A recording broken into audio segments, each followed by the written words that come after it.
আসসালামু আলাইকুম। গণভবন থেকে আমি কি অর্জন করলাম আপনারা কি দেখতে চান? সবারটাই তো দেখলেন, চলেন একটু আমারটা দেখে আসবেন। চলেন তাহলে দেখাই নিয়ে আসি। চলেন তো একটু তাড়াতাড়ি দেখা, আমার পেটটা ফুলে যাচ্ছে আপনাদের বলতে পারছি না বলে। এই যে দেখেন কি নিয়ে আসছি। একটাও কিন্তু অপ্রয়োজনীয় জিনিস না, এটাও আমার কাজের, এটাও আমার কাজের।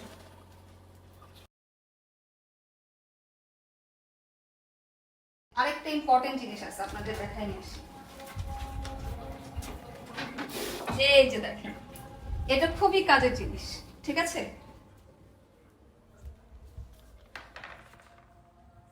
আরেকটা এক্সক্লুসিভ জিনিস আছে, আসেন আপনাদের দেখাই নিয়ে আসি।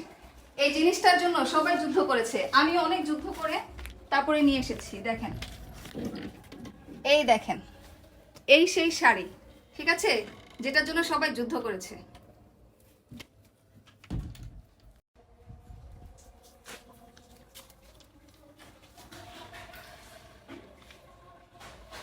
একটা জিনিস দেখাই নিয়ে আসি।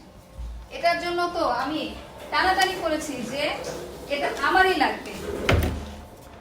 এই দেখেন, এত সুন্দর জিনিস, এগুলো আমি সব গণভবন থেকে নিয়ে এসেছি।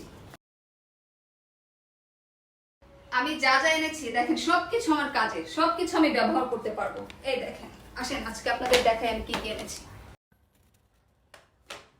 এই দেখেন, এই যে ঝাড়ুটা, গণভবনের ঝাড়ু, এটা দিয়ে আমি ঘর ঝাড়ু দেবো, আমার ঘরটা পরিষ্কার হয়ে যাবে একদম, আর কোনোদিন ঝাড়ু না দিলেও চলবে। এই যে জুতা, ও গড, দেখেন দুইটা এনেছিলাম, তিনটা হয়ে গেল, কত উন্নতি। আর এই যে এটা, আমি ঘর ঝাড়ু দিয়ে যে ময়লাগুলো রাখবো এটার মধ্যে রাখবো, এই ময়লা জীবনও আর না ফেললেও চলবে।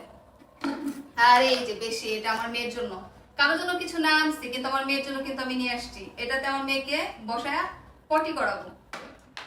আর সেই ভাইরাল শাড়ি, যেটার জন্য সব মেয়েরা যুদ্ধ করেছে, আমিও করেছি। কেমন হয়েছে একটু বলেন। আচ্ছা আপা, আপনি কি পুরস্কার চান? আপনি যে এত কিছু আনলেন, যে এই যে আপনার এটা কি শাড়ি আনছেন, আর এটা ও বাথরুম করার পটি, সে হিসু করে বাচ্চাদের, আর এটা আনছেন হলো একটা ময়লার ঝুড়ি, আর আনছেন জুতা, ছেঁড়া জুতা। ও তাহলে আপনি এত কিছু করলেন দেশের জন্য, তাহলে আপনি এখন কি পুরস্কার চান? আপনারা যেটা দিবেন আমি সেটাই মাথা পেতে নিব। ও আচ্ছা আচ্ছা, তাহলে তো আমার মনে হচ্ছে যে আপনাকে একটা জুতা দিয়ে আপনাকে মারা দরকার। জুতা তো ভাইয়া কম হয়ে যায়। তাহলে কি আমি করে? তো ভাবছিলাম ঝাড়ুও দিবেন, জুতাও দিবেন, সাথে এটা আমার গলায় ঝুলাই দিবেন।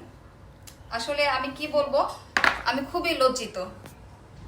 তাহলে আপনার পুরস্কার হিসেবে প্রথমে জুতা দিয়ে আপনাকে মারা হবে, তারপরে আপনাকে জুতা দিয়ে,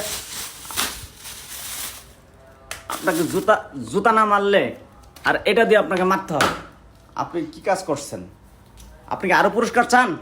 সরি, আমি আর কোনোদিন এই কাজ করব না, আমি খুবই লজ্জিত, আমি লজ্জিত জাতি। প্রিয় দর্শক, এতক্ষণ যে ভিডিওগুলো করলাম শুধুমাত্র আপনাদের বোঝানোর জন্য। যে ছেলেগুলো বুক পেতে শহীদ হলো, আর যে ছেলেগুলো নতুন বাংলাদেশের জন্য এত কিছু করলো, আমরা তাদেরকে কলঙ্কিত করছি না তো?